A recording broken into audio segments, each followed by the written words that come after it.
বলো। কেন কি যেদিন আমাদের পুই পুই হয় সেদিন তো ওর তো তারপরে রাত্রেবেলা ও খাওয়াবে।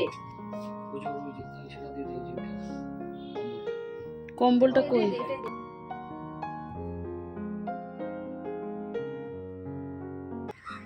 গুড আফটারনুন এভরিওয়ান, সবাই কীরকম আছো? আশা করছি খুব ভালো আছো, সুস্থ আছো। এদিকে আমরাও ভালোই আছি। পেছনে দেখো ব্যাকগ্রাউন্ড বানিয়ে নিয়েছি। নাইটিগুলো কালকে 3টে নাইটি মা বের করে দিয়েছে, শুকিয়ে গেছে। আজকাল না ছাদ থেকে ভ্লগটা শুরু করতেই বেশ ভালো লাগছে। রোদে আসি, নাইটি মেলি, ওই যে নাইটি মেলে দিলাম। এই 3টে নাইটি এখন নিয়ে যাব।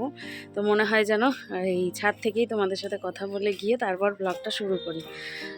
ভালো লাগে বেশ রোদের মধ্যে থেকে একটা ঝলমলে।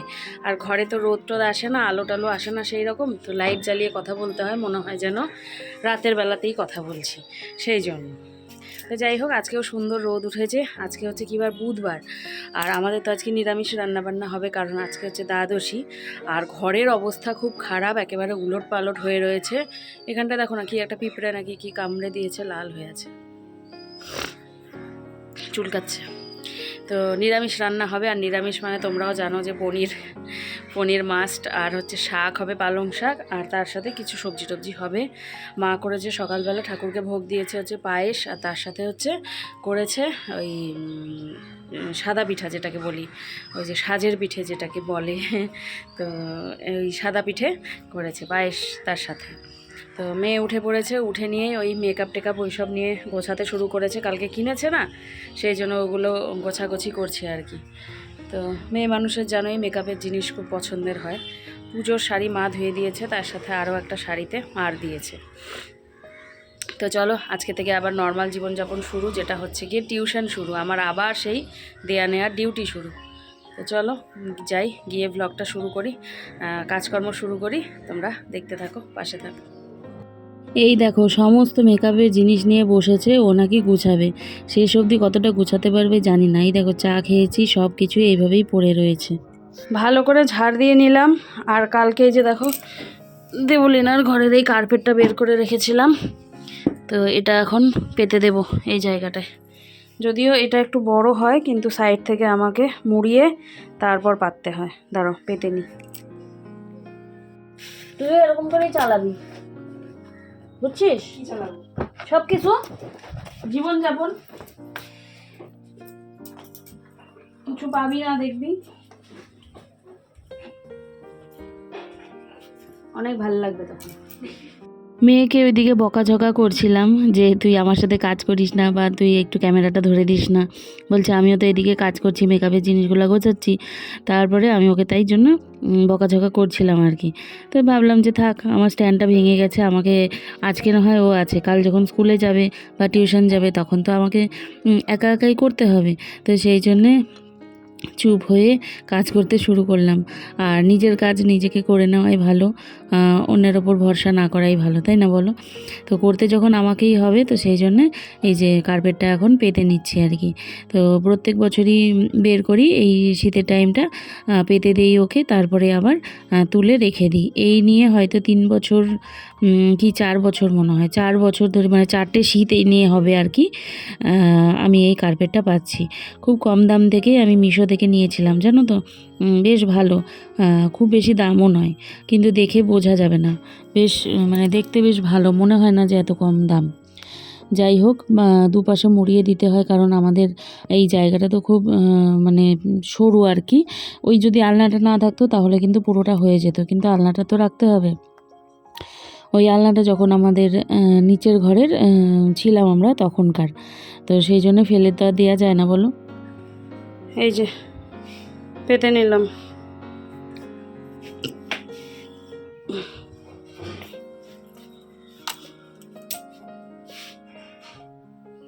আজকে রান্নাবান্নাগুলো তোমাদের সাথে একটু শেয়ার করি। এই হচ্ছে জলপাইয়ের চাটনি, এখানে আছে বেগুন ভাজা, তার সাথে আছে ধুন্দুল ভাজা। ধুন্দুল ভাজা তোমরা কারা কারা খাও আমাকে কমেন্ট করে জানিও, আমার কিন্তু বেশ ভালো লাগে। এইদিকে হয়েছে ছোট আলু বড় আলু মিশিয়ে পনিরের তরকারি মটরশুঁটি দিয়ে, যেটা তো আমার মেয়ের মানে মাস্ট লাগবেই, ও পনির ছাড়া কোনো কিছু দিয়েই খাবে না। এখানে হয়েছে পালং শাকের তরকারি, একটা বড়ি দিয়ে, সব রকমের সবজি দিয়ে। আর তার নিচে আরও একটা তরকারি হয়েছে, পনিরের তরকারি তো আমি খাই না, সেই জন্য আরও একটা তরকারি তো করতেই হয়। এই দেখো এখানে হয়েছে আবার ওই ছোট আলু দিয়ে ফুলকপি দিয়ে তার সাথে মটরশুঁটি দিয়ে একটা তরকারি হয়েছে। এই তরকারিটা আমি খাবো, কারণ পনিরের তরকারিটা আমার খুব একটা ভালো লাগে না।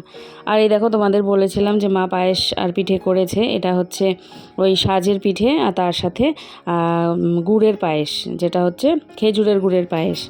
তো এটা একটু খেয়ে নিলাম, আর এদিকে দেখো খেয়ে নিয়েই আমি কিন্তু বিছানা করতে লেগে পড়বো। আজকে আমি বেডশিটটা চেঞ্জ করব, তো সেই জন্য একটু রয়ে শয়েই কাজগুলো করছি, কারণ অন্য দিকের কাজগুলো আগে সেরে আসলাম। জানি আমাকে বিছানায় বেশি একটু সময় দিতে হবে, সেই জন্যে এই বেডশিটটা বেশ অনেক কদিন হলো চেঞ্জ করছি করে আর হয়েই উঠছিল না। আর আমার বিছানায় কত জিনিস তোমরা দেখতেই পাচ্ছ, এই জিনিসগুলো নামাতে আর ওঠাতেই আমার অনেকটা সময় লেগে যায়। তো এই যে চেঞ্জ করে নিলাম, একটা এই নীল রঙের চাদরটাই পেতে নিলাম আর কি। তো দেখো সমস্ত জিনিস গুছিয়ে নিয়েছি। আর দেখবে বেশিরভাগ দিন আমি কম্বলটা কিন্তু গোছাই না, ভাঁজ করি না। তবে আজকে একটুখানি ভাঁজ করেই রাখলাম, কারণ বিকেলে মেয়ের পড়া আছে, শুতে পারবো কি না তার ঠিক নেই, সেই জন্যে। তো এই যে একবারে লাফ দিয়ে চলে আসলাম দুপুরের খাবারে। তো দেখতেই পাচ্ছ পনিরের তরকারি নেইনি, এটা হচ্ছে ফুলকপির তরকারি। এখানে নিয়েছি চাটনি, শেষে আবার পাঁপড়ও ভাজা হয়েছিল, তার সাথে পালং শাকের তরকারি আর ধুন্দুল ভাজা। এই হচ্ছে খাওয়া দাওয়া।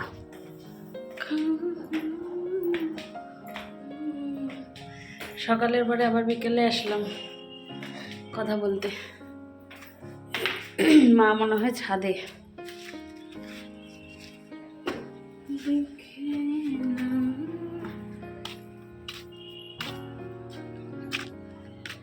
বাবা সুপারি পারে, সুপারি কেউ যে নাইটি তুলেই রেখেছে মা।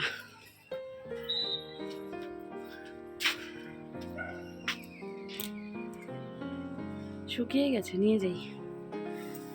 4:30 বাজে, মেয়ের টিউশন আছে 5:30টায়। একটুখানি বসতে না বসতেই 5:30 বেজে যাবে, আর 5:30টার সময় তো এখন অন্ধকার ঘুটঘুটা হয়ে যায়। তো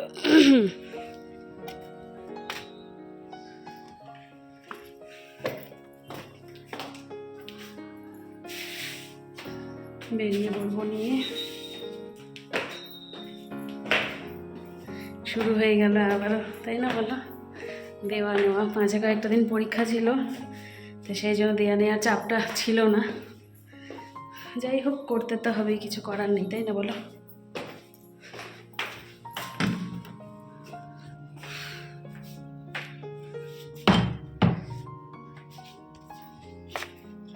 আর এদিকে দেখো কম্বলের তলে ঢুকেছে। কোথায় তুই? হ্যাঁ রে, ওই দেখো এই কম্বলের তলার থেকে বের হয়ে পড়তে যাওয়া। হ্যাঁ, আমি কম্বলের নিচে যাবও না, আমার বেরোনোর জন্য কষ্টও হবে না। কম্বলের নিচে ঢুকলেই কষ্ট, তাই না বলো? আর ওদিকে রিয়া ফোন করেছিল, দেখেছে হয়তো ভিডিও টিডিও বা কিছু। 2000 years later. গুড ইভিনিং, চলে এসেছি। আর দাদাকে দেখো অন্যরকম লাগছে, দাদার লুকসটা চেঞ্জ হয়ে গেছে। সত্যি কথা, আর এই লুকটা চেঞ্জ করা তো সত্যি আমাকে নিজেই ভালো লাগছে। ক্যামেরাটা ময়লা হয়ে গেছে। এতদিন মানে কতদিন পরে নিজের গালটা আমি নিজে দেখতে পারলাম। হ্যাঁ তো এরকম পুরো ভর্তি দাঁড়িয়ে ছিল, হ্যাঁ, আজকে খুব সুন্দর হাওয়া লাগছে, পুরো মজা লাগছে। আর দাড়িটা কাটানোর পরে বুনুই কেটে দিছে আমাকে, ভালো লাগছে। সবাই বলছে না ভালো লাগছে। অনেক দিন থেকে এক রকমের লুক থাকতে থাকতে না দেখবি বছর হয়ে গেল, হ্যাঁ চেঞ্জ হলে একটু ভালো লাগে। কত বছর ধরে একই লুক, এটা ভালো লাগছে। চা খাবো, আর এই যে বাবা এখানে ঘুমো দিচ্ছে। ছোনা বাবাকে আবার এখানে একটুখানি টাচ করলে আবার হাসে। বাবা বাবা বাবা বাবা বাবা বাবা, আমার ছোনা বাবা, ছোনা বাবা, ছোনা বাবা। বাবাকে তেলু করতে হবে। এই যে সেদিন নখ কেটে দিয়েছি পরিষ্কার, গুলি গুলি বাবা। ওই দেখো আগু আগু আগু হবে, আগু আগু আগু, ও আগু, হ্যাঁ কি কি বলে ঠাম, কি বলে? গুগু বলে। দরজা বন্ধ করো, দরজা বন্ধ করো, ভাই ঠান্ডা লাগবে। হ্যাঁ, রাজা বাবু ঠান্ডা লেগে যাবে। হ্যাঁ হ্যাঁ, রামকৃষ্ণ ঠান্ডা লাগবে তো। হ্যাঁ, এই তো প্রাণ গোবিন্দ, প্রাণ উজ্জ্বল, প্রাণ কৃষ্ণ, কত নাম। দাদা, কত নাম তোমার? হ্যাঁ, মোবাইল দেখতেছে। ওরে বাবা, এটা নিবা? তুমি নিবা? নিবা? এই যে এই যে এই যে আগ্গু, তুমি নিবা? আগ্গু আগ্গু হাসে। কে তুমি নিবা? মোবাইল নিবা? দেয় না পিপি, দেয় না? হ্যাঁ, পিপি দেয় না? হাসো হাসো হাসো, একটু হাসো তো বাবা। হ্যাঁ, হাসো হাসো হাসো। আগ্গু, এই যে এদিকেই দেখে। আগ্গু। মোবাইলের প্রতি সবারই একটা ইয়ে। হ্যাঁ চোখ বড় বড় করে দেখে। হ্যাঁ। অনেকটা সময় হয়েছিল, বসেছিলাম আর কি। তো মুগ্ধ কিন্তু এই টাইমে ঘুমিয়েছে। তো তারপরে মা একটুখানি মুড়ি মেখে আনলো, এই দেখো মুড়ি দিয়ে তেল দিয়ে চানাচুর দিয়ে। আর এদিকে দেখো বাবাটা আবারও ঘুমিয়ে পড়েছে, আর ঘুমাচ্ছে দেখো হাতের ওপর হাত দিয়ে। আমরা না এইগুলোই দেখি ওর কত রকম কি করে। সেটা দিয়ে দিয়েছি ওটা কম্বলটা কই? দেখো ওদের দুইজনের অবস্থা।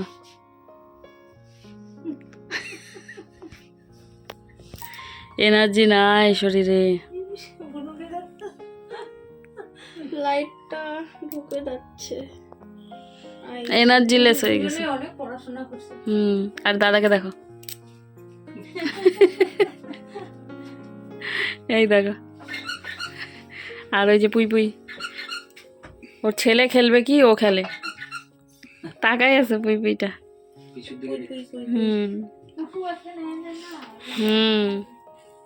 আমার জায়গার বিরিয়ানি কোনোদিনই ভালো লাগতো না। এখন কি বলতো, শুকনা শুকনা দিছে, প্রচন্ড কোনো rich, রিচই নেই। খুব না মশলা কেন দিয়ে। খাওয়াবা সেটা বলো। কেন কি যেদিন আমাদের পুই পুই হয় সেদিন তো ওর বিরিয়ানি খাওয়ানোর কথা ছিল।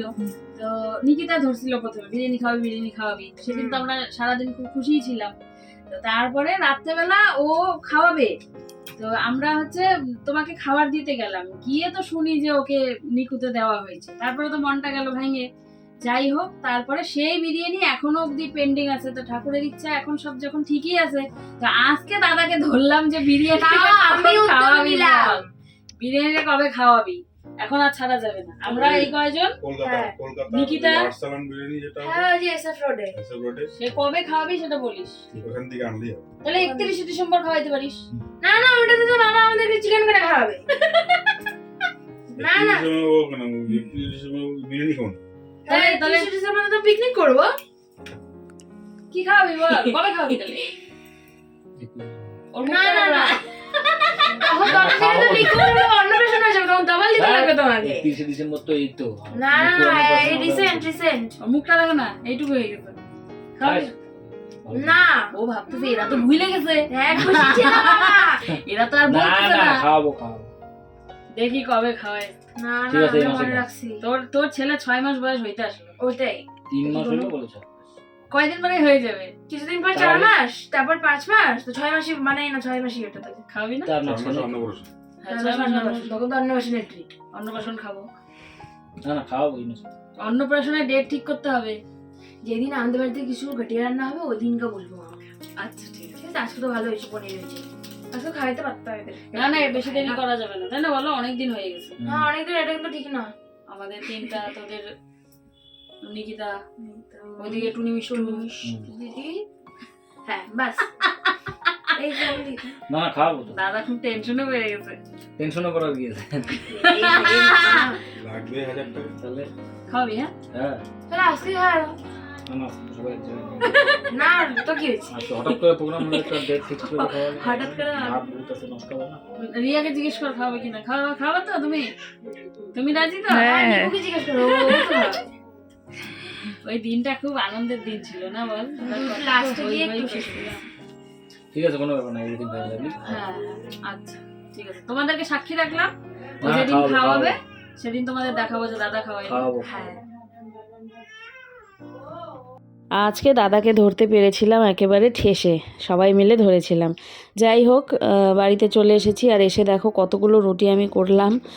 2, 3, এই হচ্ছে 4, এই 5, এই 6, এই 7, এখানে আর রয়েছে 7টা, আর মেয়ের থালায় রয়েছে 2টো। এই হচ্ছে 9টা রুটি আজকে করেছি। এই সবজি তরকারি যা আছে এগুলো দিয়েই ভেবেছিলাম খেয়ে নেব, কিন্তু ওর বাবা দেখো নিয়ে এসেছে আবার তরকা। তো ওর বাবা এইসব এই যে তরকারি পছন্দ করে না খুব একটা, সেই জন্য আবার তরকা নিয়ে এসেছিল। এটা আমার একাই একাই বিন্না করতেছে গো, বাবা মুখটা ফুলে গেছে।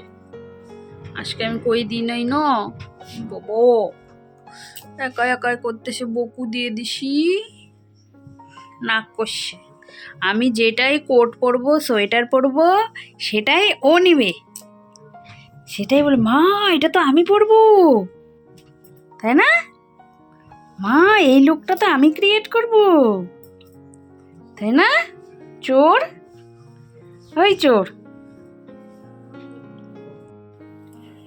ও কিছুই খুঁজে পায় না যে কি পরবে, কি নিয়ে যাবে, কি সোয়েটার পরবে, কোন জ্যাকেট পরবে, খুঁজে পায় না। অথচ আমি যখন একটা খুঁজে টুজে বের করি আমার নিজের জন্যে, তখন ওর ওটা খুব ভালো লেগে যায় যে মা আমি এটাই পরবো, মা আমি এই কোটটাই নিব, মা আমি এই সোয়েটারটাই নিব, তখন ওর ওটা খুব ভালো লেগে যায়। এই হচ্ছে ঘটনা। তো শেষমেশ আমরা ঠিকঠাক করলাম যে নিয়ে নেব কোট, তারপর হচ্ছে জ্যাকেট, যার যেটা হয় সেইভাবে মিলিয়ে মিশিয়ে পরে নেব, কারণ ওর আর আমার মোটামুটি একই জিনিস দিয়ে মোটামুটি চালিয়ে নিতে পারি আমরা। তো এখন দেখি কিসের সাথে কি নেই, কিসের সাথে কি পরি। এগুলো ফেলে দিলা বাবা? উরে বাবারে, সব ফেলে দিল। যাই, খাওয়া দাওয়া হয়ে গেছে, আমি মুখটা ধুয়ে আসি। রিয়া হোয়াটসঅ্যাপ করছে, রিপ্লাই করি। তোমাদের একটু দেখাই আমার রাতের বিছানার অবস্থা।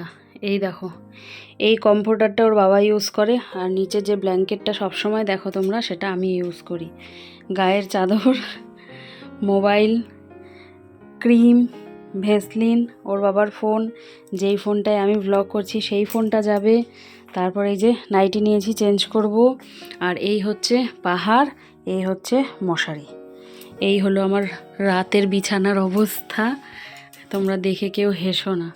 এগুলোকে এখন সব বালিশের জায়গায় বালিশ করব, দিয়ে ওই যে ওর বাবার কোলবালিশ, এই যে আমার কোলবালিশ দিয়ে সাইড করব, ওই চাদরগুলো এই পাশে বালিশ দেবো ওর বাবার এই কোনায়, দিয়ে জলের বোতল নেব, নিয়ে তারপরে যাব বিছানায়। মানে ভাবতে পারছো এই সমস্ত জিনিসগুলোকে এই পাশ করে মানে করতে হবে, ভাগাভাগি করতে হবে, মাথার বালিশ দিয়ে যার যার যেটা সেটাকে ভাগাভাগি করতে হবে। এই হচ্ছে কথা। তো এইরকম কিন্তু প্রত্যেক দিনই হয়ে থাকে জানো তো। আবার সকালবেলা যখন বিছানা তুলি তখন আমাকে এই সমস্ত কিছু তুলতে হয়, সেই জন্যে আমি সময় নিয়ে বিছানার কাজে নামি, বুঝলে তো। এ হচ্ছে কথা। তো চলো এখন মশারিটা টাঙাই, আর তার আগে তোমাদের সাথে কিছু কথা বলে নিই। আজকে ভাবলাম বসে বসেই কথা বলি তোমাদের সাথে, আর হচ্ছে পেছনটা ইগনোর করো, কেউ দেখো না। মুখ ধোয়া হয়ে গেছে, ক্রিম মেখে নিয়েছি, নাইটিটা চেঞ্জ করিনি, শুধু ভাবলাম যে কথাটা বলে নিই, তারপর না হয় চেঞ্জ করব। তো পাহাড় যাওয়া নিয়ে আরও একটা সমস্যা হলো, যেটা হচ্ছে গিয়ে আমাদের যে জায়গায় যাওয়ার কথা ঠিক হয়েছে আর কি, আমরা যাব নাথুলা পাস আর হচ্ছে ছাঙ্গো লেক। হ্যাঁ, তো এইগুলোতে নাকি সেইভাবে বরফ এখনও পাওয়া যাচ্ছে না। তো সেটা শুনে একটু মনটা খারাপই হয়ে গেল, কারণ যারা আসছে তারা মেনলি বরফে যাওয়ার জন্যেই আসছে, বরফ দেখার জন্যেই আসছে, বাকি পাহাড় তো সবাই দেখেছে, তাই না? তো এখন ওই আমাদের নিচের দাদা যিনি আছে উনি তো আমাদের ট্যুর গাইড, তো উনি হচ্ছে যে ট্যুর অ্যান্ড ট্রাভেলসের আর কি কাজ করে। তো সেই দাদার সাথে কথা বলা হলো, এখন যেখানে মোট কথা বরফ পাওয়া যাবে আমাদেরকে সেখানেই যেতে হবে। তো তার জন্য মনে হয় এখনও বলতে পারছি না, চেঞ্জ হলেও হতে পারে জায়গাটা, যেটা হচ্ছে গিয়ে 0 পয়েন্ট না গো, জিরো পয়েন্ট মনে হয়। তো জিরো পয়েন্টের দিকে হয়তো যাব আমরা। তো দেখি যেদিকে বরফ সেদিকে আমরা যাব, কিন্তু আমার তো মানে অবস্থা খারাপ হয়ে যাবে, আমার একটু শ্বাসকষ্ট হয়। এর আগে গিয়েছিলাম তখন আমি বুঝতে পেরেছিলাম। তো তার জন্যে সমস্ত জিনিস নিয়ে যেতে হবে, অক্সিজেন সিলিন্ডার নিয়ে নিতে হবে। হ্যাঁ, তো প্রথমেই শুনলেই আমার ভয় লাগে। তারপরে একজন দাদা বলেছিল যে বেশি জোরে জোরে হাঁটবে না, তারপর বেশি জোরে জোরে কথা বলবে না, তাহলে শ্বাসকষ্টটা বাড়তে পারে। তো যাই হোক, এখন দেখা যাক জায়গা চেঞ্জ হয় কি জায়গা হয়। আমরা তো 23 তারিখে বেরোচ্ছি, তোমাদেরকে তো মনে হয় বলা হয়নি। আমরা 23 তারিখে বেরোচ্ছি, সকাল ওই 8:30 9টার সময় বেরিয়ে যাব। আর ফিরতে ফিরতে আমাদের 27 কি 28 তারিখ মতো হয়ে যাবে, এখনও বলতে পারছি না ফেরাটা। প্ল্যান মানে চেঞ্জ হচ্ছেই, প্রত্যেক দিন নতুন নতুন প্ল্যান চেঞ্জ হচ্ছে, সেই জন্য আমি তোমাদেরকে কিছু জানাইনি ডেট। কলকাতা থেকে যারা আসছে তারা কিন্তু ওখান থেকে 20 তারিখ রওনা হয়ে 21 তারিখ সকালে এখানে ঢুকে যাবে। ওরা 21 তারিখেই চলে যাবে দার্জিলিংয়ে। আমরা কিন্তু দার্জিলিং যাচ্ছি না। তো আমরা সোজাসুজি গ্যাংটকে গিয়ে ওদের সাথে মিট করব, বুঝলে? এই হয়ে আছে প্ল্যান। তো যাই হোক, গোছাগুছি জোর কদমে চলছে। আর তোমাদের বললাম যে এই সোয়েটার আমি বের করি, মেয়ের সেটা পছন্দ হয়ে যায়। মেয়ে বলে মা এটা আমি পরবো। তো মিলিয়ে মিশিয়ে নিতে হবে আর কি। তো চলো, এই ছিল আজকের ব্লগ। কি দেখাতে পারলাম জানি না। ভালো লাগলে যারা নতুন বন্ধু আছো তারা চ্যানেলটিকে সাবস্ক্রাইব করে নিও, আর হচ্ছে যারা পুরনো বন্ধু আছো তারা লাইক কমেন্ট শেয়ার করে দিও। তো চলো, দেখা হচ্ছে আগামীকাল নতুন একটি ব্লগের সাথে। আজকের জন্যে টাটা, গুড নাইট। সবাই খুব ভালো থেকো, সুস্থ থেকো আর সাবধানে থেকো। চলো টাটা।